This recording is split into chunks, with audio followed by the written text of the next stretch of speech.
గ్రేటా థన్బర్గ్కు జేజేలు. నాడు తమ లాభాల కోసం పర్యావరణాన్ని నాశనం చేస్తున్న ప్రపంచ పెద్దలను అంతర్జాతీయ వేదిక మీద హౌ డేర్ యూ అంటూ ఆమె నిలదీసింది.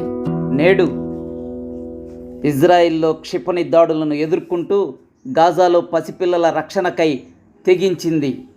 ప్రముఖ పర్యావరణ ఉద్యమకారిణి గ్రేటా థన్బర్గ్ పాలస్తీనా జాతికి చెందిన యూరోపియన్ పార్లమెంట్లో ఫ్రెంచి సభ్యురాలు రీమా హసన్తో పాటు 12 మంది యువ కార్యకర్తల బృందం ఈ నెల 1వ తారీఖు సిసిలీ నుంచి బ్రిటన్ నౌక మాడ్లిన్లో గాజాకు బయలుదేరింది. రెండవ ప్రపంచ యుద్ధం తర్వాత ఈ స్థాయిలో 55,000 మందికి పైగా అమాయకులను, అందులోనూ అత్యధికంగా మహిళలు, చిన్నారులను ఇజ్రాయెల్ పొట్టన పెట్టుకుంది. ఆసుపత్రులు, పాఠశాలలు, శరణార్థి శిబిరాలతో సహా కీలకమైన మౌలిక వస్తువులన్నీ నాశనం చేసింది. గాజాలో ఆహారం, ఇతర నిత్యావసరాలు తీసుకొచ్చే మానవతా సహాయాన్ని సైతం అడ్డుకుంటుంది.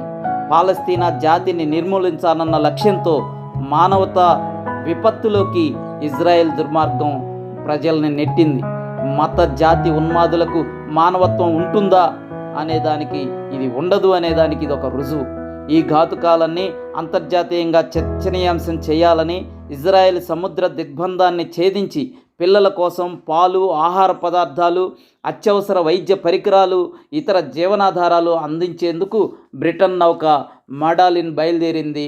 ఫ్రీడమ్ పోటిల్లా ఆధ్వర్యాన గాజాకు 200 కిలోమీటర్ల దూరంలోనే అంతర్జాతీయ జలాల్లో ఈ నౌకను ఇజ్రాయెల్ నిర్బంధించింది. సహాయం అందకుండా అమానుషంగా నిర్బంధంలోకి తీసుకుంది. గ్రేటా థన్బర్గ్తో సహా మరో 4గురిని. తనను, తన సహచరులను అంతర్జాతీయ జలాల్లో కిడ్నాప్ చేశారన్న గ్రేటా, ఇజ్రాయెల్ అధికారులు తన పట్ల వ్యవహరించిన అమానవీయమైన తీరు కంటే పాలస్తీనుల వేదన చాలా హెచ్చని ఆమె అన్నారు.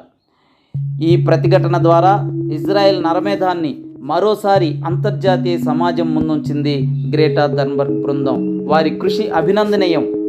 ఆమెట కోపం తగ్గించుకునే క్లాసులకు వెళ్ళాలని మన ట్రంప్ సలహా ఇస్తున్నాడు, ఉచిత సలహా. కోపం రాదా?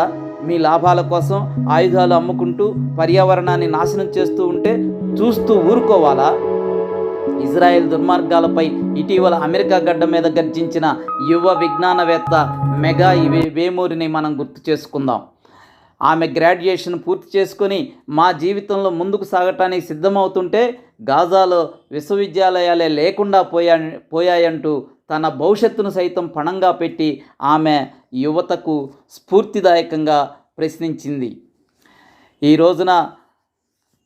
రోజున అభ్యుదయ ఉద్యమాలకు వేగుచుక్కలా ఈనాటి యువతకు దిక్చూచిగా ఒక గ్రేటా థన్బర్గ్ నిలిచారు, గర్జించారు.